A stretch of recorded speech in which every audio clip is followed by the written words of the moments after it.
before I jump into that, I remember you told me a story, or you told all of us a story. You were at an event or a conference, and either you didn't know it was kind of was it LGBT? Well, I'm not sure exactly, but you asked them kind of about tolerance and if they would reciprocate. Can you kind of tell us that story? Because I think it's a really good window into how to do this well.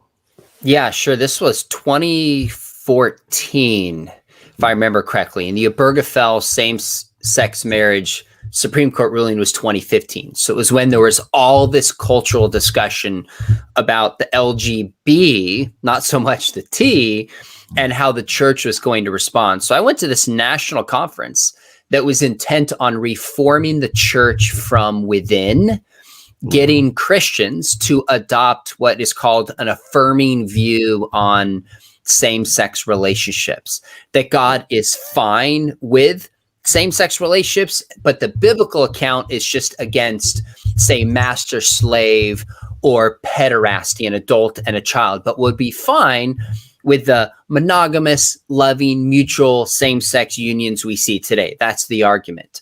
Yeah. Well, I went, and there were some lengthy sessions on challenging the typical arguments that a lot of Christians in the church have heard about God's view on sexuality. So first off, I was like, wow, I don't buy them, but these are sophisticated, thoughtful arguments. But then after hearing this 90-minute lecture, they had given us name tags. They said, flip over your name tag because we have assigned each of you to go to a room because now you're going to go role play and practice these. So when you go home, you can have conversations with family, with neighbors, with coworkers, with people that you go to church with and help talk them out of their historic Christian views on sexuality. That was the purpose of this. Well, we go in a room and we sit down in 2 rows of chairs kind of shaped like a U facing the front. And the lady goes to the whiteboard. If I remember, there were maybe 15, 20 of us. And she says, we're going to role play like they want us to. But first, if we go around the room, it'd be great if everyone would introduce yourself and share why you're here and why you're so passionate about this movement. I was sitting there thinking, wow, I'm getting called out, so to speak. I'm the only one here who doesn't hold the view that all these other people at this conference hold. I wonder how this is going to go down. So fortunately, I was like 12 or 15 people into it. So I had time to pray and think about a good response.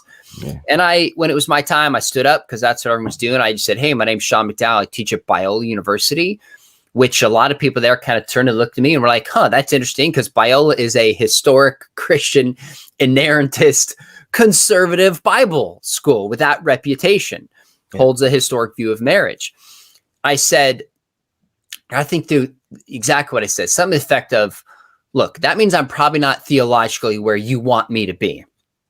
But let me read you something. I had this packet that they gave out to everyone who came to the conference, and it was like a worship packet and vendors, etc. And the front of it, as best I can remember, said something like, you are welcome here. No matter where you've been on your journey, no matter where you're going, you are loved and you're accepted here. I read it to him. I said, even though I disagree with what's being taught at this conference, does this apply to me? Does this apply to me? And they had to say yes because I signed for the conference and it was on their very, document that they passed out. People were very kind and they were very cordial. And I did feel like they welcomed me in, but it was kind of a plea that was saying, wait a minute, do you really believe in tolerance? Do you really believe in acceptance? Or is it you have to think like I do and you're not accepted, which would be ironic because that's their very critique of the church. Yeah.